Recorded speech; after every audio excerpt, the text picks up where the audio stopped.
अस्सलाम वालेकुम Pakistan, this is मलिया Hashmi, you watching my YouTube channel. नाज़रीन, एक दफा का जिक्र है कि एक नदी के किनारे एक बकरी का छोटा सा बच्चा पानी पी रहा होता है। वहीं उसी नदी के निस्बतन ऊंचे किनारे पर एक भेड़िया पानी पी रहा होता है। जब भेड़िया की नजर बकरी के उस कमजोर से बच्चे पर पड़ती है तो फौरन उसे ललकार के कहता है कि सुनो, तुम ये पानी गंदा करना बंद करो। तुम किस तरीके से पानी पी रहे हो कि तुम पानी गदला करके मेरी तरफ भेज रहे हो। तो बकरी का बच्चा हैरान होकर पूछता है कि मैं आपकी तरफ पानी कैसे भेज सकता हूं? आप नदी के ऊंचे किनारे पर मौजूद हैं, जबकि मैं नीचे खड़ा हूं। पानी तो आपकी तरफ से मेरी जानिब आ रहा है। भेड़िया फौरन गुस्से में आके कहता है कि ज्यादा बातें ना करो, मैं तुम्हें पहचान गया हूं। तुम वही हो जिसने पिछले साल मुझे इसी मकाम पर खड़े होकर गाली दी थी। बकरी का बच्चा मुस्कुराकर कहता है कि हुजूर, जान की अमान पाऊं तो बताता चलूं कि मैं तो पिछले साल इस वक्त तक दुनिया में ही नहीं आया था। मैं तो चंद माह पहले पैदा हुआ हूं। अब इसमें जो भेड़िया होता है वो बहुत ज्यादा तैश में आ जाता है कि बकरी का बच्चा किस तरह से मुझे इतने जबरदस्त दलाइल के साथ लाजवाब कर रहा है, बावजूद इसके कि ये तो बहुत कमजोर है और मैं बहुत ताकतवर हूं। तो वो फौरन आगे से कहता है कि तुम ज्यादा बातें ना करो, तुम वही हो जिसकी माँ ने मुझे गाली दी थी पिछले साल। मुझे याद आ गया है, तुम नहीं थे, तुम्हारी माँ थी, लिहाजा अब तुम्हें उसकी सजा मिलेगी। और ये कहते ही भेड़िया उस बकरी के बच्चे पर झपट पड़ता है और उसको चबा के खा जाता है। कुछ ऐसा ही हाल इस वक्त पाकिस्तान के करप्ट नासिर जो भेड़िए हैं वो पाकिस्तान के ईमानदार सहाफियों, सियासतदानों और पाकिस्तानी अवाम के साथ करने की कोशिश कर रहे हैं। आज पाकिस्तान की सीनियर सहाफी और तजिया निगार जनाब अरशद शरीफ साहब को सपुर्द खाक किया गया और माशाल्लाह पाकिस्तानी अवाम ने जिस तरह दुनिया के मुख्तलिफ कोनों से, कोई इंग्लैंड से आया, कोई कहीं से आया, अमेरिका से आया जनाजे में शिरकत के लिए, कोई पाकिस्तान के अंदर मुख्तलिफ सूबों से, बलोचिस्तान, सिंध, बन्नू, कोहाट, मर्दान,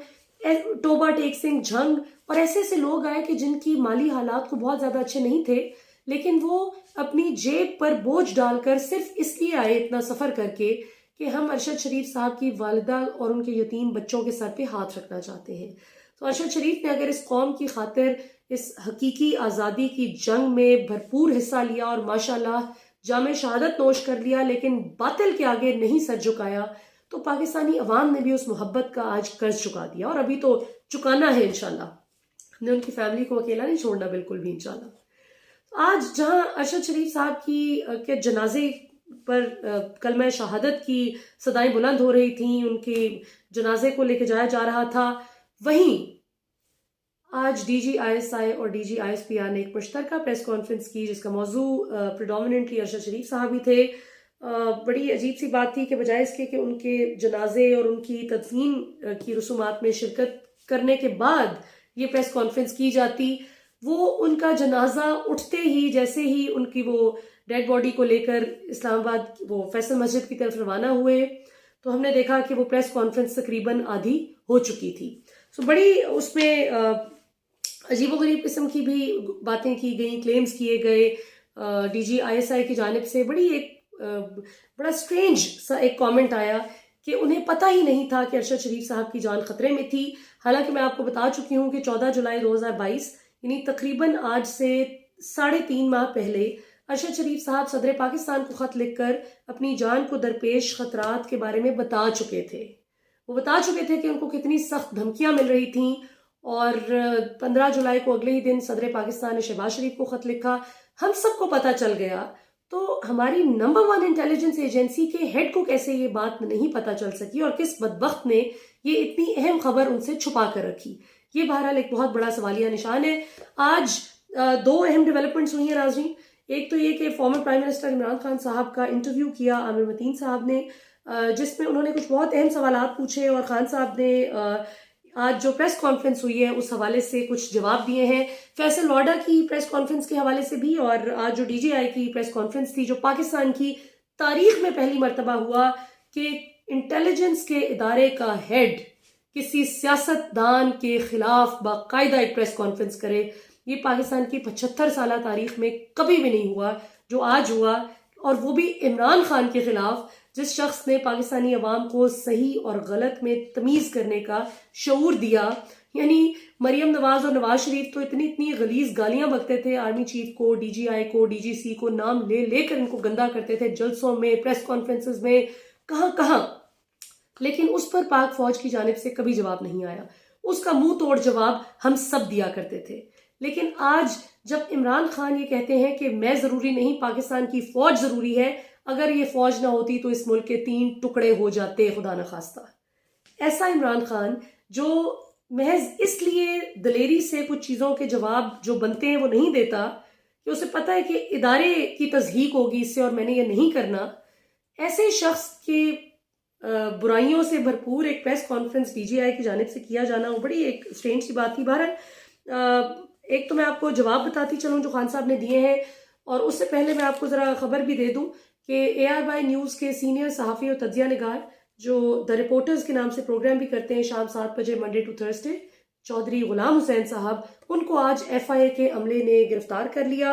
और गिरफ्तार भी उनको एक कॉफ़ी हाउस से किया गया, यानी जो कॉफ़ी की एक शॉप थी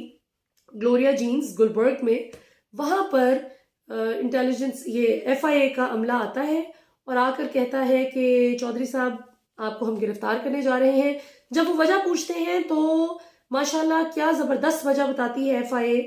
कि आपने फलां केस में बहुत साल पहले एक गवाही दी थी, उस हवाले से आपकी तफ्तीश करनी है। तो चौधरी साहब कहते हैं कि वो तो बहुत पुराना केस है और वो तो केस ही खत्म हो गया। जब केस ही खत्म हो गया तो उस पर मेरी गवाही की क्या हैसियत रह गई। इस पर FIA वालों ने कहा कि ये सवाल जवाब इधर ना करें, आप जाकर हम आपको गिरफ्तार करके लेके जाएंगे, वहां पर आप जवाब दें। तो मुझे डॉक्टर शिरीन मज़ारी का वो याद आ गया कि डॉक्टर शिरीन मज़ारी को भी इसी तरह से गिरफ्तार किया गया था कि जब आप 6 साल की थी तो उस वक्त आपके अब्बा ने फलां डॉक्यूमेंट पे साइन किए थे, so you are under arrest. तो ये अजीब सी बहरहाल एक डेवलपमेंट है, देखते हैं इस पर आगे क्या होता है। खान साहब पे आते हैं जी कि खान साहब ने क्या जवाब दिए। एक तो फैसल वाडा के हवाले से आमिर मतीन साहब ने पूछा कि आप ये इतने करीबी साथी फैसल वाडा कह रहे हैं कि लाशें गिरेंगी इस लॉन्ग मार्च में, क्या कहेंगे। तो खान साहब ने कहा कि बहुत से लोग जो मैं समझता था कि मेरे बहुत करीब हैं, मुझसे बहुत मुखलिस हैं, वो इतने अच्छे नहीं निकले मेरे साथ, वही धोखा कर गए और मैंने बहुत से ऐसे एक्सपीरियंसेस किए हैं। लेकिन फैसल वाडा का मुझे बड़ा अफसोस हुआ कि उसने ये बातें क्यों की, और मैं जानता हूँ क्यों की। ये डर्टी हैरी के बहुत करीब है। आप जानते हैं कि ये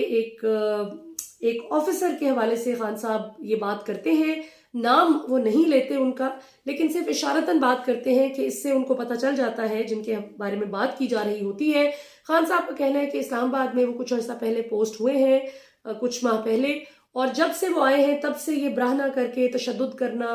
अगवा करना, और अगवा किसी तरीके से अगवा करने के तरीके से गिरफ्तार करना, मतलब गिरफ्तारी का अगवा ज्यादा लगता है, जिस तरीके से आपने देखा रिसेंट पास में पिछले 3-4 माह में जो तमाशे हुए। तो खान साहब ने कहा कि डर्टी हैरी के बड़ा करीब था फैसल वाडा, और उसके कहने पर उसने ये हरकत की है और बड़ी अफसोसनाक हरकत की है। मुझे बड़ा अफसोस है कि इसने क्यों इस तरह की बात की है। मेरे जलसों में या धरने में जो फैमिलीज आती हैं, खवातीन आती हैं, बच्चे आते हैं, नौजवान आते हैं, बुजुर्ग आते हैं, तो क्या वो दहशतगर्द हैं कि उन्होंने दहशतगर्दी करनी है या खून खराबा करना है? ये किस किस्म की बात फैसल वाडा ने की है।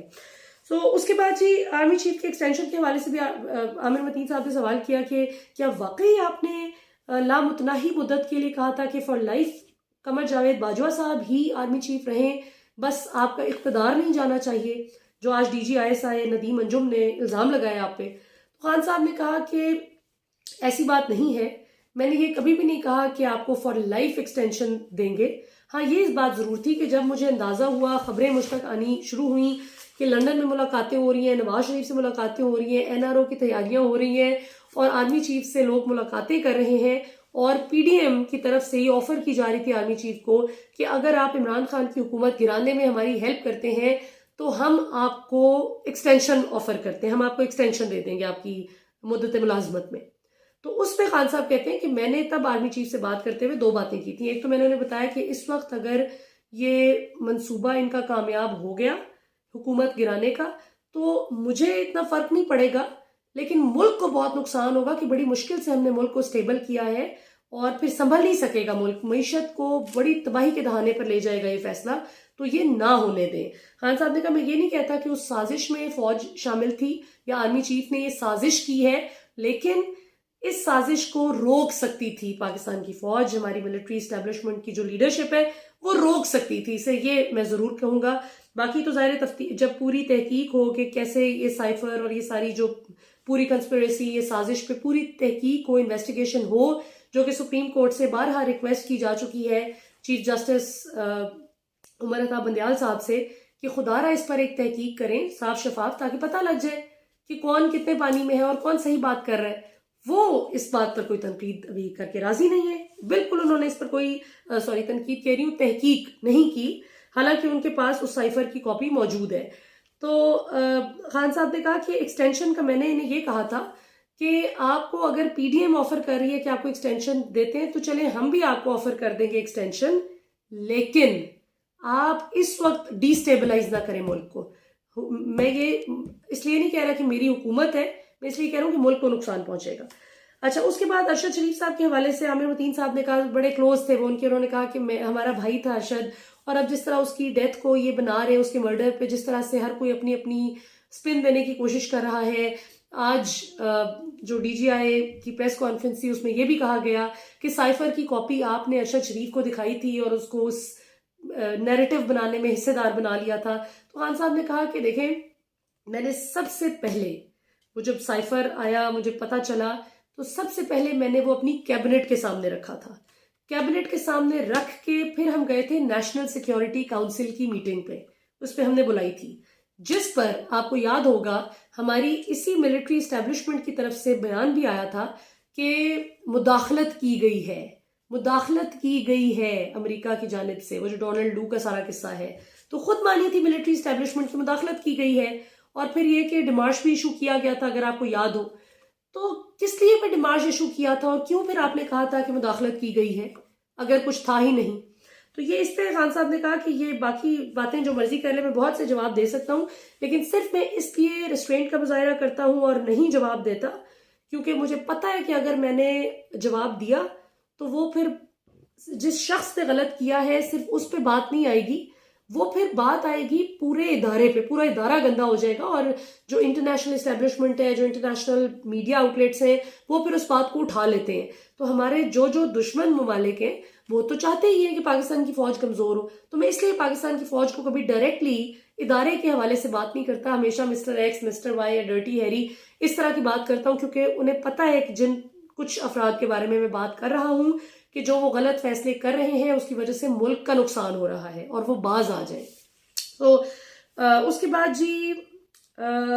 इमरान खान साहब से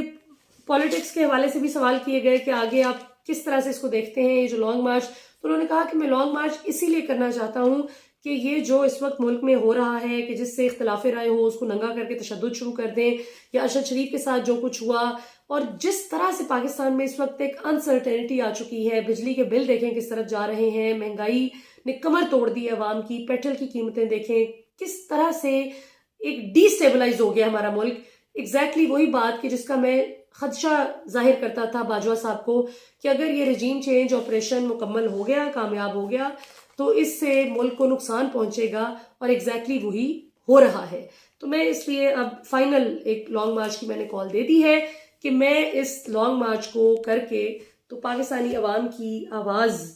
पहुंचाना चाहता हूं डिसीजन मेकर्स तक कि फ्री एंड फेयर इलेक्शन ही अब वाहिद हल है। आमिर मतीन साहब ने यह भी पूछा कि आप पर इल्ज़ाम लगाया गया है डीजीआई की जानिब से कि आप दिन के उजाले में तो तनकीद करते हैं मिलिट्री इस्टेब्लिशमेंट पर, यानी बाजवा साहब के जो मेन कंसर्न उन्होंने शो किया कि आप मीर जाफर और मीर सादिक कहते हैं दिन के उजाले में बाजवा साहब को, लेकिन रात के अंधेरे में आप मुलाकातें भी करते हैं हमसे। तो खान साहब ने एक मैं आपको बात बताती चलूं, खान साहब ने मेंशन भी किया था कैटेगोरिकली कि वो नवाज शरीफ और शहबाज शरीफ को मीर जाफर और मीर सादिक कहते हैं। बाजवा साहब का कभी नाम भी नहीं लिया इमरान खान ने इस हवाले से, ये कभी भी नहीं कहा कि मैं कमर जावेद बाजवा साहब को कह रहा हूं कि आप मीर जाफर और मीर सादिक हैं। लेकिन डीजीआई ने बहरहाल आज शिकवा किया कि कमर जावेद बाजवा साहब ही मीर जाफर मीर सादिक कहलाए जाते हैं इमरान खान की जानिब से। सो इस पे इमरान खान साहब ने कहा कि देखें बात यह है कि मैं बहुत से जवाब दे सकता हूँ, नहीं दे रहा सिर्फ इसलिए कि मैं अपनी फौज पे कोई हर्फ नहीं आने देना चाहता, मैं इदारे को प्रोटेक्ट करना चाहता हूँ। लेकिन इतना मैं ज़रूर बता दूं कि मैं कोई गाड़ी की डिग्गी में बैठ के और ये जिस तरह शहबाज शरीफ बुरके पहन के जाते थे मुलाकातें करने, इस तरह मैंने कभी नहीं किया। हाँ, ये है कि प्रेसिडेंट हाउस में डॉक्टर आरिफ अलवी सामने बैठे थे, उनकी मौजूदगी में हमारी एक मीटिंग हुई थी और उसमें इन्होंने मुझे क्या देना है, मैंने इनसे क्या मांगना है, मैंने सिर्फ एक चीज का कहा था कि फ्री एंड फेयर इलेक्शंस करवा ले, मैदान भी हाजिर है, घोड़ा भी हाजिर है, जो जीतता है उसको इख्तदार मिले ताकि पूरी कौम को पता हो कि ये अब हुकूमत करेगा और फिर वो डिलीवर करे और उसको फिर ऑपोजिशन भी जो है वो अपना रोल प्ले करे और हुकूमत अपना रोल प्ले करे। तो ये इमरान खान साहब का कुछ रिबटल आया जो मैंने सोचा कि आपके साथ मैं शेयर करूं, जो कुछ बहुत ही अहम सवालात के जवाब दिए खान साहब ने। फैसल वाडा वाली बात तो जिस तरह अवाम ने बिल्कुल ही हवा में उड़ाई है, खान साहब ने तो अवाम से भी ज्यादा हवा में उड़ाई है, कोई लिफ्ट ही नहीं कराई उस बात को। और जो आज वाली प्रेस कॉन्फ्रेंस है उस पर भी खान साहब बहुत मुतमईन नजर आए। तो मुझे लगता है कि ये जो मकसद था वाडा की प्रेस कॉन्फ्रेंस और आज डीजीआई की प्रेस कॉन्फ्रेंस, जो पाकिस्तान की तारीख में कभी नहीं हुआ कि आईएसआई जो जिसकी हम बहुत इज्जत करते हैं, हमारा बहुत ही रिस्पेक्टेड इदारा, रिस्पेक्टेबल इदारा, उसको इस तरह से यानी यही नदीम अंजुम थे जो कहते थे कि मेरी तस्वीर भी बाहर नहीं आनी चाहिए, वो आज पूरी पूरी प्रेस कॉन्फ्रेंस कर रहे हैं और फिर कहते हैं कि हम गैर सियासी हैं, सियासत पे ही ज्यादा बात भी कर रहे हैं। तो ये कुछ कॉन्ट्रडिक्शंस ही है, इसको देखने की जरूरत है। बहरहाल अभी तक के लिए नाज़रीन इतना ही, इंशाल्लाह आपसे फिर मुलाकात होगी। पाकिस्तान हमेशा जिंदाबाद।